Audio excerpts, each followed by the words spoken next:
Au nom du Père, du Fils et du Saint-Esprit. Alors nous voilà arrivés à ce 5e dimanche du temps pascal avec ce passage évangélique qui nous émeut toujours autant, qui est notre chéri, on va dire. C'est cette présence du Christ si humble sur le puits de Jacob, au puits de Jacob, avec cette femme qui est un peu comme nous tous. On vient, voilà, les tâches quotidiennes, répétitives, harassantes, fatigantes, et qui perdent à la longue un peu leur sens, si ce n'est de la survie. On vit, on survit en devenant plus zélot, en allant travailler, en étant dans les lieux où on vient un peu tous les jours, toutes les semaines, de manière répétitive. Et on doit situer quand même cette lecture évangélique dans son contexte.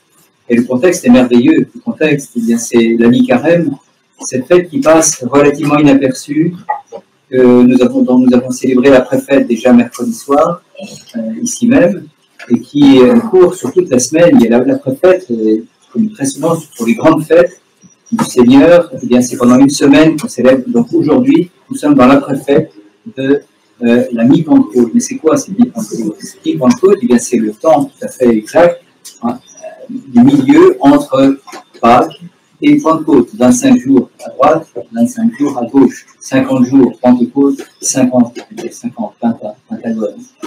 Et donc c'est un grand moment, parce que l'évangile qui a été lu mercredi matin, c'est l'évangile où, comme c'est le cas assez rarement, très rarement, où le Christ se révèle lui-même comme le Messie. Il dit dans le temple, le juif qui l'écoutait, je suis le Fils de Dieu. Et la plupart du temps, il empêche même les démons de le nommer vraiment. Et il dit, je suis le Fils de l'homme. Il se nomme la plupart du temps comme le Fils de l'homme. Et là, en contraste, donc cette grande fête où il révèle son identité réelle, les Juifs lui disent, mais en fait, quand quelqu'un témoigne pour lui-même, ça ne vaut pas. Il dit, mais si, ça vaut, parce que le Père témoigne pour moi. Nous sommes trois, le Père, le Fils et l'Esprit Saint.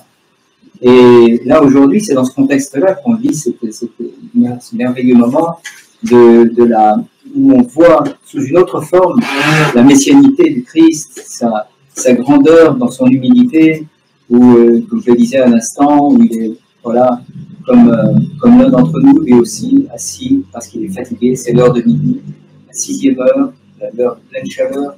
C'est l'heure, nous disent les pères, où Ève a péché, a écouter le serpent. Donc il parle, le Christ, lui, créateur du temps, le créateur de tout, s'adresse à une femme, cette fois-ci, et vient relever la femme de cette condition de pécheresse. Et une femme en plus, là, c'est non seulement, vous savez, quand on vient chercher de l'eau, même à cette époque-là, ce ne sont pas les princes qui viennent chercher de l'eau, ce sont les personnes les plus humbles, les serviteurs qui viennent puiser de l'eau. Et là, cette femme, elle est non seulement samaritaine, c'est-à-dire hérétique, elle a eu une partie de la révélation par rapport aux Juifs. Ils n'ont eu que les 5 premiers livres du Pentateuque. 5 premiers livres, vous voyez, c'est correspondant, c'est symbolique aussi du chiffre 5, 5e dimanche de Pâques. Et elle, en plus, on va apprendre que c'est une pécheresse, en plus c'est une femme, en plus. Vous voyez, elle a beaucoup d'inconvénients. Elle a tout ce qu'il faut pour être rejetée de la société, en fait. Et là, le Christ, dans son humilité, est assis, il la voit arriver, et c'est merveilleux, parce que cet évangile, c'est comme, je ne sais pas, Père Laurent peut nous le dire, mais une description d'un fait pour la justice. Tout est décrit, les éléments sont bien posés, tout est dit, rien de plus est synthétisé. Et là, on pourrait s'attendre à ce qu'il lui propose quelque chose, comme on ferait quelqu'un, peut-être, je ne sais pas, on rencontre quelqu'un de pauvre, on va lui proposer quelque chose. Non, lui, il lui demande. C'est ça qui est tout à fait extraordinaire, c'est que le Christ lui-même, et c'est pas une astuce, pardonnez-moi l'expression, en vérité, le Christ attend l'amour, il attend l'eau aussi de la Samaritaine, il attend l'eau qui vient de nous, il attend notre amour, en fait, il nous demande de lui donner quelque chose. c'est la première chose à faire, avant tout, avant de nous enseigner, parce qu'il va enseigner la Samaritaine progressivement, et nous demande de lui donner de notre temps, de notre cœur, l'eau. Vous savez, hein, c'est toute la vie, l'eau. Hein. Avant, au moment où l'évangile, la Bible commence comme ça, l'esprit planait sur les eaux. L'eau, c'est l'élément primordial, l'élément de la vie. Sans eau, pas de vie, bien sûr, on sait très très très bien, et c'est aussi ces difficultés qu'on a avec les sécheresses, pas cette année, mais quand même ces sécheresses récurrentes, le manque d'attention à l'eau que les sociétés manifestent. Et là, eh bien, c'est tout à fait extraordinaire dans ce lieu de révèle son identité, dans cette simplicité et ce dialogue qui s'établit entre deux. Et elle reste très pragmatique. Hein. Il lui dit tu n'as pas où puiser l'eau. Quand elle lui dit si je vais t'envoyer, je pourrais te donner l'eau du salut, et tu n'as rien pour puiser. Vraiment, elle reste très, très, très simple. Et en même temps, ce qui est intéressant, quand elle s'adresse à cette femme, c'est aussi, et elle va lui dire, les Juifs, vous adorez à Jérusalem, nous c'est sur Mont Gerizim.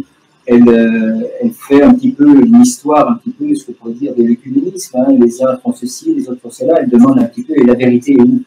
Les Juifs, le salut vient des Juifs, le rappel de Christ. Mais lui passe à un tout autre plan très immédiatement. Il va chercher ton mari. C'est-à-dire, quelle est la cohérence de ta vie? Est-ce que tu veux bénéficier de cette eau que je veux te donner, avec laquelle tu n'auras plus besoin de venir puiser, cette eau qui est l'eau vivante, Et on a vu la semaine dernière, parce que là on s'inscrit dans cette série de 3 dimanches, où l'eau est l'élément fondateur, l'élément qui nous rappelle le baptême de Pâques, le baptême qu'on a célébré à Pâques ou avant Pâques, et notre propre baptême, qui est en fait toute notre vie chrétienne, est une réactualisation, est une intensification, une valorisation, un monnayage des dons reçus pour le baptême. Nous avons reçu en plénitude tous les dons. Et là, eh bien, la Samaritaine s'inscrit, cet évangile s'inscrit dans ces 3 dimanches. Le dimanche dernier, vous vous souvenez, l'eau bouillonnante qui pouvait, si on se jetait dans la piscine probatique, eh bien, être guéri si on était le premier là. Et le dimanche prochain, ce sera l'aveugle-né que Dieu guérit, que le Christ guérit avec sa salive. Nous verrons ça dimanche prochain, mais c'est cet ensemble qui est consacré, je dirais, à ce que l'eau a comme symbole, et comment l'eau du Christ est l'eau que l'on connaît, nous, parce que nous communions chaque dimanche, et la liturgie elle-même, c'est cette eau qui nous amène le Saint-Esprit, cette fluidité.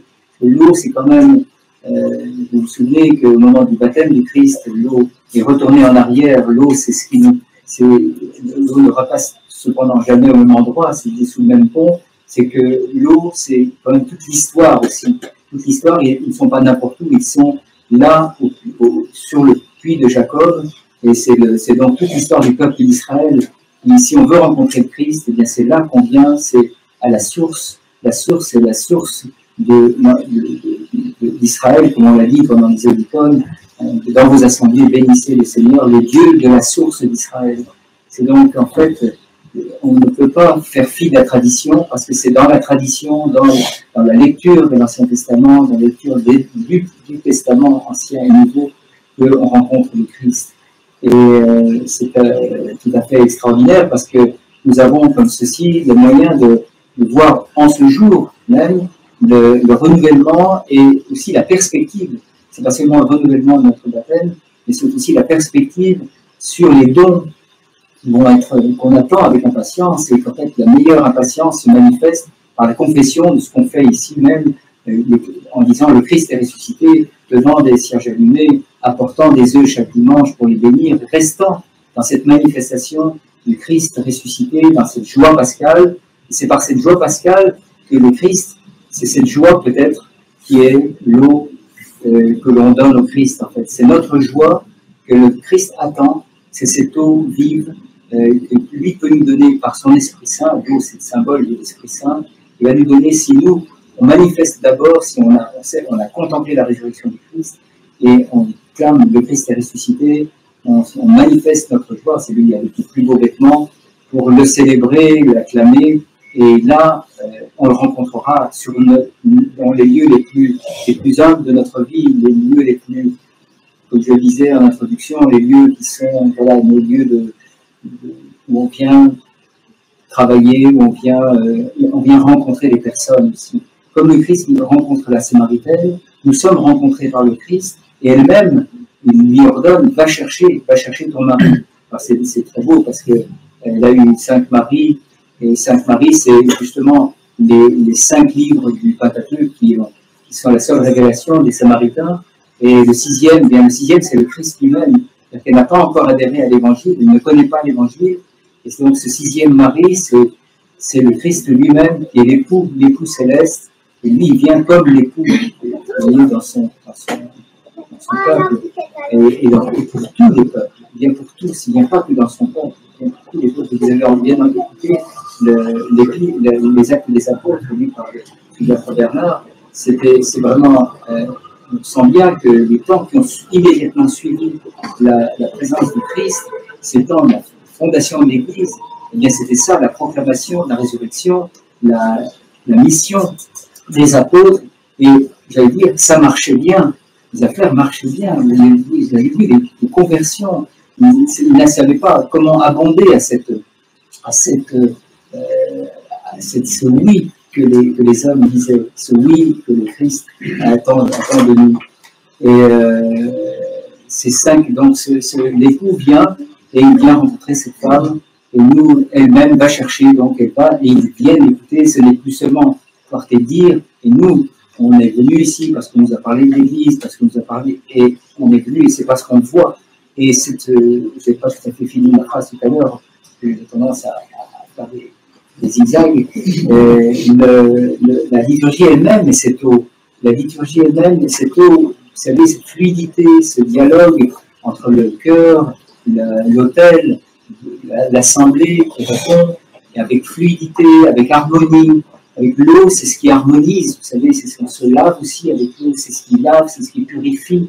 L'eau, c'est l'eau de la vie, bien sûr, mais c'est l'eau qui fait du bien, c'est le bain, c'est l'eau dans laquelle nous sommes nés, le sein maternel nous enveloppait de son eau, et ce bien-être, eh bien, on le ressent dans la célébration liturgique, et quand une parole peut-être n'est pas toujours entendue des fidèles, quand le sous-diacre ou un servant d'autel apporte l'eau bouillonnante, l'eau chaude, chaleur de la foi remplie du Saint-Esprit, bénie est la chaleur de tes seins, il y a un lien entre l'eau qui coule du sein du Christ sur la croix, cette eau, c'est de cette eau qu'il veut nous donner.